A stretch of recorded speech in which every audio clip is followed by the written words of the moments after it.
Hey, Carla, are you there? I just wanted to let you know that I have some plans to go out and eat with some friends tomorrow. So if you could come and pick me up around 11 to take me there, that would be lovely. Hello, Rhonda. Thank you for reaching out. I'm really sorry, but I'm going to be at work tomorrow. I don't think that I'll be able to make it over to your house by 11. Work? What do you mean, work? I thought that you worked from home. I don't see how needing to work tomorrow would keep you from coming to get me when you'll be at home all day anyway.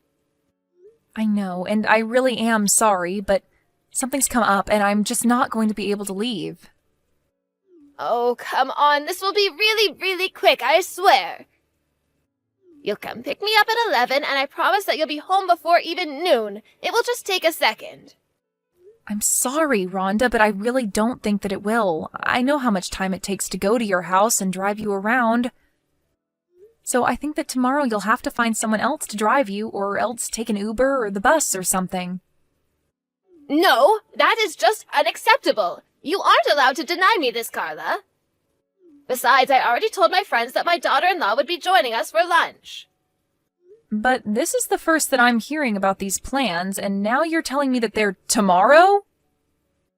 I thought I told you that I would only allow you to work if you were going to do it from home, specifically so that I could have you do things for me when I needed them. But if you can't even do that, then you should just go back to being a housewife. Because clearly you still don't understand the fact that you should always be putting your mother-in-law first. Please, Rhonda, that isn't fair. I've finally found something that I really want to do. I don't want to quit my job. But when you have a kid, you're going to have to quit your job, won't you? That wasn't what my plan was at all, actually. I was thinking that I would still work even after I have a child. Now you listen to me, young lady. You are going to come and pick me up when I tell you to, and that is that. Unless you rather I tell all my friends just to show up at your house and have lunch there. Okay, Rhonda, you win. I'll pick you up tomorrow if that's what you really need from me. You should have just said that you would in the first place. Then we wouldn't have had to waste our time fussing over this pointlessly. I can't believe that you would even try to lie to me about getting in the way of your work schedule. Did you really think I was going to buy that? But I wasn't lying to you. I guess now I'll just have to stay up all night working so that I don't miss the deadline for this tomorrow. If you had that option, then you should have said that's what you were going to do in the first place. But remember that you're going to be driving me around tomorrow, so you better not get us into an accident. Do you understand me? Because if anything does happen, then I'm going to make sure that everyone knows it's all your fault. Got it? I understand. Thank you for making that perfectly clear to me. Also, I want to trace back to what you were talking about earlier about keeping your job even after you've had a child. Does that mean that you and my son are actually thinking about having a child together then? Well, if we can, I would really like to have a child with Ben, yes. I see. And here I thought that you two were never ever going to give me any grandchildren. After all, you two have been married a whole year, and there has been nothing on that front. I understand that, but I do want you to know that Ben and I have talked about it. In fact, it was Ben who suggested that we wait a little bit before trying for one. But if you wait too long, then your ovaries are going to shrivel up and you'll run out of eggs. I mean, you're already older than 30 years old, you know, and my daughter, who's still in her 20s, already has 2 kids. So it sounds to me like you two might have just been slacking off this whole time. Rhonda, I am really sorry, but I just have to get back to work now, but we can talk more about this tomorrow if you'd like. Oh, yes, I'm sure you're just sitting thinking about how obnoxious and horrible your mother-in-law is being to you right now, aren't you? Anyways, just remember to be at my house by 11. I don't want you getting here a minute sooner or later. And I don't want to hear any complaining about how I'm getting in the way of your work. And just know that if you don't show up, there is going to be serious hell to pay. Hello there, Carla. I just wanted to say thank you so much for yesterday's meal. I really loved how you made it so flavorless and bland. Did you do that just for me? Because you don't think old people can handle flavor? Or do you also subject my poor son to that kind of cooking too? I'm really sorry that you had a problem with the dinner that I cooked last night. I only seasoned it the way that Ben says he prefers. Wait, what? You're telling me that Ben actually says he likes his food tasting like that? That is what he's told me in the past, yes. Oh, but that can't be right. Sometimes I just don't know what goes on in that head of his. But I know that he must be lying to you. I really don't think that my husband was lying about how I make him his food. In fact, he's always going on about how much he loves my cooking, if you really want to know. And you still haven't realized that he's probably just saying that as to not hurt your feelings. I know what my son likes to eat, and let me tell you that it is not the slop that you were serving us last night. He likes thick flavor and rich smells. It sounds to me like someone would be better off cooking out of a recipe book than whatever led you to make whatever you did. Anyway, speaking of Ben, he's going away on his business trip today, isn't that right? Yes, he's already left for the airport, actually. Why do you bring that up? Oh, perfect. That's just what I wanted to hear. In that case, I want you to come to my house tomorrow. I'm going to teach you how to cook and make it so that you can actually dish out something served for once. Sorry, you want me to go over to your house tomorrow? I don't think that will work. I'll be working then. Oh, there you go again, trying to use your work to get out of doing what I tell you to. So you're really telling me that you don't think you need any kind of training? Are you okay? Were you dropped on your head as a child or something? Because if you're going to be like this, I might just have to take it upon myself to make you quit your job. Rhonda, I think that Ben already talked to you about this, didn't he? He told you that it's my choice whether or not I want to work and that you shouldn't try and interfere with the fact that I am working. Now, this is something that Ben, not me, has said to you, right? So why haven't you stopped? Oh, so now you're telling me that I have to listen to whatever my sons tell me to do. I think you're forgetting who's really in charge here. That isn't what I meant, but I'm just trying to tell you that I'm not going to be quitting my job just because it's something you want me to do. How dare you say that? You're just going to ignore what your mother-in-law has to say to you? I'm not ignoring. I am very much listening to what you have to say. I'm just telling you that I'm not going to quit my job because you want me to. Now you listen here, young woman. I am your mother-in-law, and when I say jump, the only thing I should be hearing from you is how high. You really need to learn your place in this relationship. You're already on thin ice by not coming to live with me. How dare you take away my eldest son when he should be staying at home taking care of his mother in her advanced years? I'm really sorry to tell you this, Rhonda, but not living with you was actually Ben's idea. But he only reached that decision because of all the pressure that you were putting on him, weren't you? Well, you aren't going to control me like that, I can tell you that much. In fact, you should be trying to change his mind and telling him that you both should come and live with me. That's the least a daughter-in-law could do for her mother-in-law. Well, I'm sorry, but I just don't really see that happening, Rhonda. You really are just a terrible person, do you know that? Just the worst. I have no idea what my silly son was thinking when he decided it would be a good idea to marry you. Even his sister was smart enough to move in with her husband's family. And now she spends her days from sun-up to sundown being a loyal daughter-in-law to her in-laws. And I am sure that that is her way of trying to get along with her husband's family. I would really like it if we could find a way to get along too. Oh, please, of course you don't. If you really did, then you would just shut up and do as I tell you. But I know that your real goal is to keep turning my son against me until he wants nothing to do with me. But it's you and Ben who should end things. And just what do you mean by that? What do you think I mean by that? I mean that the two of you should get a divorce. After all, what's the point of being married if you're not even pregnant yet? As far as I'm concerned, that just makes you useless. And at least if the two of you did break up, then Ben might be able to find a decent wife for himself. Rhonda, I think that you're being unreasonable right now, and I really don't like you suggesting that Ben and I should get a divorce. In fact, that thought has never ever crossed either of our minds. Well, if you don't want my son to leave you, you better start pulling your weight around here. And you can start doing that by showing up to my house tomorrow. It's high time you learn what it means to be a good wife and daughter-in-law. And I don't want to hear any excuses about how you can't come because of your job. Okay then, I'll go to your house tomorrow, but let's please just try to get along. Oh, hey there, Kate. Sorry I wasn't able to take your calls. There was actually something that I was wanting to talk to you about as well, so maybe we should arrange a time we can both talk. Carla, I want to know what your deal is. How can you hurt my mom like that? My mom called me out to go and visit her at home, and she was bleeding from her head. She told me that you did that to her. What's the matter with you? I'm going to call the cops on you.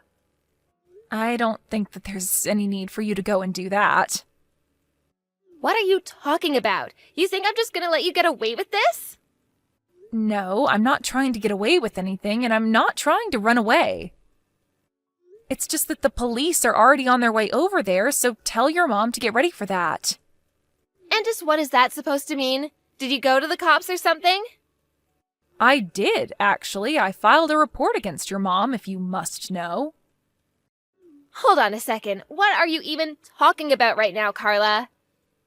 You hurt my mom and made her bleed, and yet you're the one trying to file a report against her? Or did you just turn yourself in? I don't get what's going on here. That much I already know, but the fact of the matter is that your mom was the one who hurt me when she pushed me down the stairs. Wait, what? I'm still confused. Now you're telling me that my mom fell down some stairs? But what about her bleeding head injuries? I don't know about that, but I was the one who fell down the stairs while she just stood there and watched. Carla, are you telling the truth about all of this? Of course I am. I don't have any kind of video evidence, if that's what you're after, but I do have an audio recording of it happening. I suppose that will have to serve as the proof that I have of what happened. You were recording the whole thing? But why? I'm still just confused here. I made a recording so that I would have proof of all the horrible things that your mom was saying to me. And it wasn't just this one time that she was doing this. She's been treating me horribly ever since I married your brother. I have talked about this with Ben, and it's getting to the point that we're thinking of just cutting communication off with your mom entirely. I don't believe it. Was my mom really bullying you? I really had no idea. Well, I'm very sorry that you had to find out like this. To be honest, it was something that I didn't want you to get dragged into. No, you don't have to apologize to me. I'm the one who should be sorry. I mean, I had no idea that this was going on this whole time. I appreciate you saying that, but you shouldn't feel guilty about this either, you know? I thought that if I just kept it to myself, that your mom and I would be able to work things out between ourselves, but I guess there was never even a chance of that happening, and I see that now. You know, I also know what it's like to have your in-laws bully you. What do you mean by that? It's just that, well, my husband's parents have also been bullying me ever since I moved in with them. You're kidding me, but when your mom talks about it, she makes it sound like things are going great for you. But I guess I never did ask you yourself about how things are going. I know, but it's really okay. I understand the feeling of not wanting to bother others with what you think is something you can handle on your own. But this isn't about me. It's about you and my mom. I'll tell her what you've told me and explain to her that she's in big trouble. I really am so sorry for sucking you into this, Kate, but thank you so much for understanding. Of course I understand. And thank you for telling me about this. Carla, are you there? I was wondering if you and I could have a little chat. Maybe I could go over to your house and we could discuss things just the two of us. I thought that both of your children made it very clear to you that you are not to get near me, no? Of course. But then maybe I should just text you about what I wanted to talk about. I just really want to apologize for what happened the other day. I really didn't mean to do it on purpose, and I want you to know that. Really? Because I've replayed it in my head over and over again, and I don't see how it could have been anything but intentional. I even recorded the things you were saying to me right before it happened, right before you shoved me down those stairs. So I really don't think that anyone is buying that what you did was accidental. Well, okay, so I gave you a small little push, but it was just a little joke. I don't care if you thought it was a joke. It resulted in me breaking some bones. Not only that, but then you tried to tell people that I was the one who shoved you down the stairs. You're right, but it was just because I was so worried that people might blame me. Well, they should. It was all your fault that I fell in the first place. What is even the point of this conversation? I'm leaving. Oh, wait, no, Carla, don't. Because I really am so sorry about this. Can't you go to the police and explain to them that this was all a big mistake? But it isn't a mistake. We know exactly what happened, and you did what you did on purpose. Please, I really didn't mean to. I swear to never do anything like that to you ever again. Besides, it's not like you didn't do anything to me. Right as you were falling, you took a swipe at me. If you had actually hit me with it, I could have been really hurt. I see. So you really think that those two things are equivalent, then? I don't know why I thought that you might actually have reflected on what you did. No, please don't go. I really have thought about what I did. I know that it was wrong of me to do that to you. So, can you please just talk to my children and tell them to not leave me? I don't know how I'm supposed to live with myself if they leave me like this. I need you to forgive me so that they can forgive me too. You have got to be kidding me, right? You want me to forgive you for totally selfish reasons? But if you don't do this for me, then I'm never going to be able to see my family ever again. Don't you realize that? I just need you to go talk to my children and the cops and tell them that this was all just one big mistake. And just why should I go and do all of this for you when you haven't even given me a real apology? You're asking for all of this just for your own benefit when you haven't shown any remorse for what you've done to me. Look, I know that I might have pushed you down the stairs and that you hurt yourself falling down, but you have to realize that I didn't have that much family left. I mean, my kids are basically all I have left now, and if I don't have them, then who am I supposed to have to take care of me when I get older? Incredible. I really just don't even know what to say to that. But honestly, it isn't up to me how your children decide to interact with you. But you could change their minds if you just told them that you weren't mad at me anymore. Please, I need them to forgive me for this. I'm begging you here. You don't know what this is going to do to me. I don't have any more kids in my life. You can beg me for this all you want, but I don't think that anything is going to change until you realize that you've done this all to yourself. I've tried explaining to you over and over again that I had my own life and career to worry about, and yet you constantly kept trying to control me. Then Ben went away for his business trip, and you tried to wedge yourself into my life even more than before. And all the while you were saying all kinds of terrible things to me. Did you think that I wasn't being patient with you? That I didn't have my own limits of what I would take from you? That you could just treat people like that without any consequences? I am so sorry, Carla. You have to believe me. I mean, you know that I never really wanted you and Ben to get divorced, right? I was just saying a bunch of stupid things. I just hoped that if I talked to you like that it might have pushed you to be a better wife. And that's why you had to push me down the stairs? How was that supposed to make me into a better wife, huh? I just wasn't thinking in that moment, and my arms just moved of their own, I swear. You have to forgive me. It was just an accident. I have already told you that I am not going to forgive you for what you did to me. But I'm your mother-in-law, your husband's mother. You can't just cut me out of your lives like that. For the last time, I am not the one making that decision. If you don't want your children to stop talking to you, then you need to go and talk to them. But as far as I'm concerned, you and I are not family. Please, don't say anything. I am so sorry for everything. I promise to never ever try to interfere in your life ever again.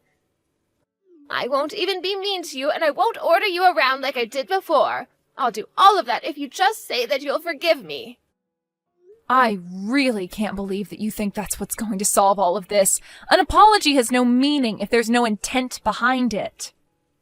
I have to say that you are just not the person that I thought you were when we first met. I am nothing but disappointed in you. Carla, I'm so sorry for everything. No, you're not. And that's the problem. But hopefully you've learned your lesson from this and can be a better mother-in-law in the future. Of course, it doesn't mean we'll ever let you back into our lives after what you've done. After that, Ben and I talked, and we finally settled on dropping the charges that I was going to press against his mother. Instead, we served her with the full bill for my injuries and made her sign on to a restraining order to keep her away from me. Although it was unlikely that the court would have sent a woman of her age to jail, our settlement was a good way to ensure that she would keep away from us. After that, I blocked her on every medium imaginable. I heard from Ben, however, that rumors were spreading around Rhonda's neighborhood about what she did to me. Apparently Rhonda was so humiliated that she doesn't even leave the house anymore. Afraid of being known as the person who harmed her daughter-in-law and lost her family, Rhonda decided that she had to move away. Now, not even her children know where she is or what she might be doing these days. A few months later, I heard that Kate and her husband talked about what she was going through and that the two of them decided to move out of his parents' house. Ever since then, Kate has seemed much less stressed than before.